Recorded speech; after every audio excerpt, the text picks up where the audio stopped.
ہم مکلف ہیں number 1. Number 2, آج ہمارے پاس کوئی معصوم نہیں ہے کہ ہم ڈائریکٹ اسے پوچھ سکیں. یہ نمبر 2.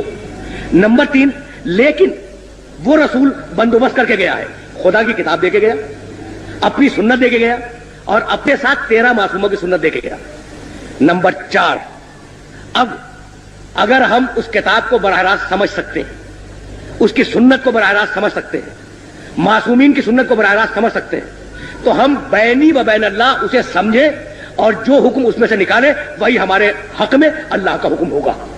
تو اب وہ لوگ جو واقعاً حدیث سمجھتے ہیں, سنت سمجھتے ہیں, کتاب خدا کو سمجھتے ہیں, قرآن کی ساری تفسیروں سے آگاہ ہیں, طریقہ استنباط سے واقف ہیں, ان کا فریضہ شرعی ہے کہ وہ اس عہد میں جب معصوم سامنے موجود نہیں ہے کہ ڈائریکٹ اس میں سے نکالے اور نکالنے کے بعد اس پہ عمل کرے.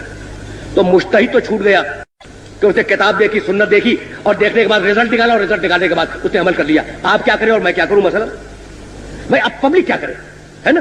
تو اب پبلک کو پھر واپس چلنا پڑے گا ان معصوموں کی بارگاہ میں کہ ان سے انڈیکیشن ملے اور ان سے ڈائریکشن ملے. تو میں یہ عرض کر رہا تھا کہ بھائی 4 ہیں نواب ارباز کہلاتے ہیں, 4. ان 4 کے آخری ہیں علی ابن محمد سیمری, سن 329 ہجری میں ان کا انتقال ہوا. انہوں نے خط لکھا امام کے نام, خط کا جواب آیا, وہ ٹیکسٹ, وہ جواب آج تک بہار الانوار میں, کافی میں اور دوسری جگہوں پہ موجود ہے. پہلے تو سوالات کے جوابات دیے امام نے, اور اس کے بعد کہا کہ اے علی ابن محمد سیمری, 1 ہفتے کے اندر تم اس دنیا سے اڑ جاؤ گے اور تمہارا انتقال ہو جائے گا, اور میں غیبت کبریٰ میں چلا جاؤں گا. فمن ادعى الرؤيا فهو كذاب مفتر. اور اب جو غیبت کبریٰ میں گیا تو کوئی شخص اگر میری رویت کا دعویٰ کرے, میرے مشاہدے کا, میری رویت یعنی میرا دیکھنا, اس کا دعویٰ کرے, ادعا کرے, یعنی نیابت کا ادعا کرے, تو وہ کذاب ہے اور جھوٹا ہے. تو اب خطوط امام کے پاس جاتے تھے, امام جواب نہیں دیا کرتے تھے. بات تو مکمل ہو گئی نا. اب میں جا رہا ہوں, یہ خطوط والا کانٹیکٹ ختم ہو گیا. تو وہ امل حوادث الواقعہ فرجعوا الی روات احادیثنا. دیکھو قیامت تک آنے والے جتنے بھی مسائل ہیں ان میں ہمارے راویان حدیث کی طرف رجوع کرنا, جو لوگ ہماری حدیثوں کی روایت کرتے ہیں ان کی طرف رجوع کرنا. یہ نہیں کہا کہ اپنی عقل سے مسئلے حل کر لینا, عقلی گدے لڑاتے رہنا اور جو الٹا سیدھا سمجھ میں آ جائے اس پہ عمل کر دینا. نہیں, ہم حدیثیں دے کے جا رہے ہیں, ہم اپنے اقوال دے کے جا رہے ہیں, ہم قرآن مجید کی تشریح دے کے جا رہے ہیں.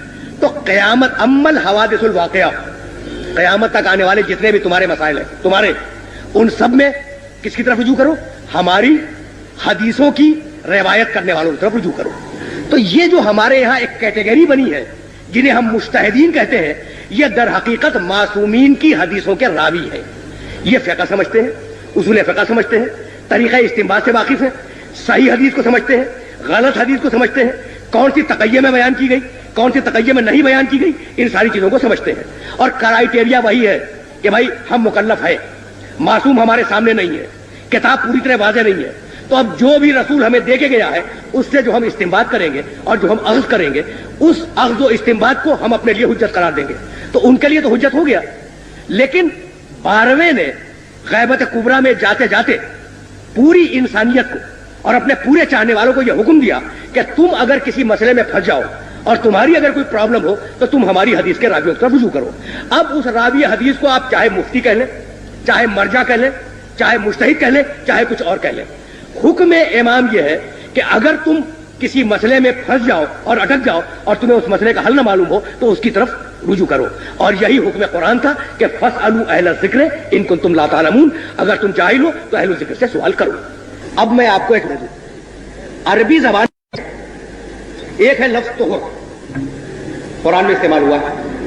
اچھا, طہر کے عجیب معنی ہے. طہر کے معنی عورت کی زندگی میں مہینے کے اندر وہ پیریڈ جس میں عورت نجس ہوتی ہے, اسے کہتے ہیں عربی زبان میں طہر. اور مزے کی بات یہ ہے کہ اسی عربی زبان میں طہر کے معنی ہے عورت کا اس نجاست سے پاک ہو جانا.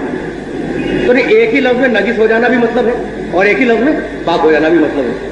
اب قرآن نے کہا، بھائی بڑی مجبوری ہے کہ میں اس کو واضح کرنے پہ مجبور ہوں. قرآن نے کہا کہ دیکھو عورتوں کے قریب مت جاؤ جب تک کہ وہ طہر میں نہ آ جائے. اب بتائیے کیا مطلب نکالیں گے آپ؟ اچھا قرآن ہے اور تھوڑی دیر کے لیے آپ فرض کریں کہ حدیث ایک بھی نہیں ملتی اس کے اوپر. یہ مقصود یہ بات کر رہا ہوں تاکہ بات واضح ہو جائے. حدیث ایک بھی نہیں ملتی اور آیت رکھی ہوئی ہے کہ عورتوں کے قریب مت جانا حتی یطہرنا، جب تک کہ وہ طہر میں نہ آ جائے. اچھا تو اب رزلٹ کیا نکلا؟ ایک تو لفظ قریب آ گیا. ایک قریب جانا پاس بیٹھ جانا، دوسرا قریب وہ جانا جو نکاح کا منشا ہے. تو قریب جانے کے معنی کیا لیں گے آپ؟ پہلا سوال یہ ہو گیا. دوسرا سوال یہ ہو گیا کہ طہر کے معنی کیا لیں گے؟ کہ نجاست ڈسکنٹینیو ہو جائے یہ معنی لیں گے، یا وہ باقاعدہ غسل کر کے طاہر ہو جائے یہ معنی لیں گے. تو ایک چھوٹی سی آیت کے 4 معنی نکل آئے. عورت کے پاس بھی نہ بیٹھو پہلا معنی، عورت سے مقاربت نہ کرو دوسرا معنی، جب تک کہ مینسز ڈسکنٹینیو نہ ہو جائے تیسرا معنی، جب تک کہ وہ غسل نہ کر لے چوتھا معنی. تو ان 4 معنیوں میں سے کیا قسم کھا کے آپ کہہ سکتے ہیں کہ مراد الہی کیا ہے؟ دنیا کا معصوم کے علاوہ دنیا کا کوئی انسان نہیں کر سکتا. تو مجتہد بینہ و بین اللہ یہ طے کرتا ہے کہ ان 4 معنی میں سے شاید مراد الہی یہ ہو. اس شاید کے اوپر وہ فتویٰ دیتا ہے. تو جب اسے یقین ہو جاتا ہے کہ میں اپنی حد تک پورا تفاوت کر چکا، ساری روایتیں دیکھ چکا، قرآن کی جتنی بھی ریلیونٹ آیتیں تھی وہ سب میں نے دیکھ لی، اور میرا ضمیر میرا باطن یہ کہہ رہا ہے کہ یہ معنی مراد لینے چاہیے، تو اس معنی کو مراد لے لیتا ہے. ہو سکتا ہے کہ اسی کے زمانے میں اور اسی کا ہم اثر کوئی اور مجتہد ہو اور اس کے نزدیک ان 4 معنیوں میں سے کوئی اور معنی اپیل کر جائے اسے، تو یوں فتووں میں اختلاف پیدا ہوتا ہے. اچھا اب اس کی مثال میں اور بھی واضح کر دوں. دیکھیں جناب، آپ ایک بچہ لے کے آئے اور اب تو ماشاءاللہ بہت لوگ بیٹھے ہوئے، بچہ لے کے آئے اور پھر دوست سے کونے میں بیٹھ کے آپ نے بات کرنی شروع کی. بچے نے آپ سے اجازت مانگی کہ آپ تو بات کر رہے ہیں میں کھیلوں. آپ نے کہا کھیلو لیکن اس 4 دیواری کے اندر کھیلنا. باہر گئے تو میں سزا دوں گا. تو اب بچے کو کیا کرنا چاہیے؟ باہر جانے سے پرہیز کرنا چاہیے. لیکن بچے کے لیے یہ ضروری ہے کہ اس گوشے میں کھیلے اس میں نہ جائے، یا وہاں کھیلے یا نہ آئے؟ نہیں، آپ نے تو اسے الاؤ کیا ہے کہ اس 4 دیواری میں جہاں جی چاہے کھیلو.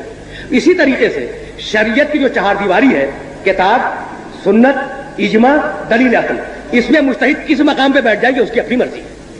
اور یہ ہے بنیاد اختلاف فتاویٰ کی. اچھا نمبر 2 بھی تھا اس میں کہ کیا تقلید سوالات پوچھنے کا نام ہے؟ تو تقلید صرف سوالات پوچھنے کا نام نہیں ہے، تقلید سوالات پوچھ کر عمل کرنے کا نام ہے. اسلام میں کوئی بھی چیز ہو یا جائز ہوگی یا ناجائز، اور یہ ہر مسلمان کے لیے ہے، مگر ہمارے یہاں فتوے میں بہت سی باتیں ایسی ہیں جن میں ایک کا فتویٰ جائز ہے اور ایک کا ناجائز. اس کا مطلب یہ ہوا کہ ایک صحیح اور ایک غلط. تو کیا ہم اس کی تقلید کر سکتے ہیں جو کہ غلط بات کہے؟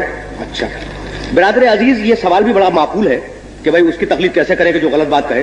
لیکن آپ نے یہ کیسے طے کر دیا کہ کس کی بات غلط ہے؟ اور میں ابھی اسٹیبلش کر کے یہ گیا ہوں کہ بھائی اس 4 دیواری میں چاروں کونوں کے اوپر وہ لڑکا کھیل سکتا ہے. تو معصوم نے جب ایک فریم ورک دے دیا آپ کو کہ بھائی کتاب، سنت، اجماع اور دلیل عقل اس کے اندر رہنا ہے، تو اگر اس فریم ورک سے باہر گیا تو غلط ہے، اور فریم ورک کے اندر ہے تو 4 کیا 2 کے خلاف کی بات کرنا. 25 مجتہد بھی اگر 25 باتیں کہیں تو سب کی سب صحیح ہے. اچھا اور امام محمد باقر علیہ الصلوۃ والسلام نے یہ فرمایا تھا کہ علینا ان نلقی الیکم الاصول وعلیکم ان تفرعوا. ہمارا کام یہ ہے کہ ہم تمہیں اصول بتلائیں، یعنی اپنے آپ پبلک سے نہیں کہا، اپنے شاگردوں سے کہا جو صحابہ کرام بیٹھے ہوئے تھے. ہمارا کام ہے کہ ہم تمہیں اصول بتائیں. وعلیکم ان تفرعوا، اور تمہارا کام یہ ہے کہ تم اس میں سے نتیجے نکالو اور نتیجے نکالنے کے بعد فتوے دو. تو یہ جو فتوے دینے کا عمل ہے تو کبھی 2 آدمی ایک رائے پہ متفق نہیں ہوتے، لیکن اگر ایک آدمی کتاب و سنت کے خلاف بول رہا ہے تو یقینی وہ غلط ہے، اور اگر دونوں کتاب و سنت ہی سے رزلٹ نکال رہے ہیں تو اب یہ تو علم خدا میں ہوگا کہ واقعی حقیقی حکم کیا ہے. لیکن ہماری حد تک وہ دونوں صحیح ہیں، اور ہماری تکلیف شرعی ہے کہ ہم جس مجتہد کی تقلید کر رہے ہیں اس کے فتوے پہ عمل کریں، دوسرے کو ٹچ نہ کریں اور دوسرے کی توہین نہ کریں. اس لیے کہ دوسرا جو ہے وہ بھی کتاب و سنت سے نکال رہا ہے، اپنی رائے سے نہیں. کیا عدل ممبر کا تقاضا یہ نہیں ہے کہ مقرر وہ چیز بیان کرے جو قوم کے لیے جاننا ضروری ہے، مثلا مسائل فقہ؟ عدل ممبر کا تقاضا یہ نہیں ہے. بہت وہ سوال ہی تھا نا.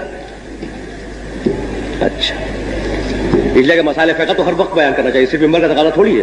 آپ گھر میں بیٹھے جب بھی مسائل فقہ بیان کریں, باپ اپنے بیٹے کو بتائے, بھائی اپنے بھائی کو بتائے, استاد اپنے شاگرد کو بتائے, فقہ کے بغیر تو ایک قدم آگے نہیں چل سکتا آدمی. تو فقط ممبر سے کیوں منحصر کرتے ہیں اسے؟ زندگی کے ہر موڑ کے اوپر فقہ جانی ضروری ہے.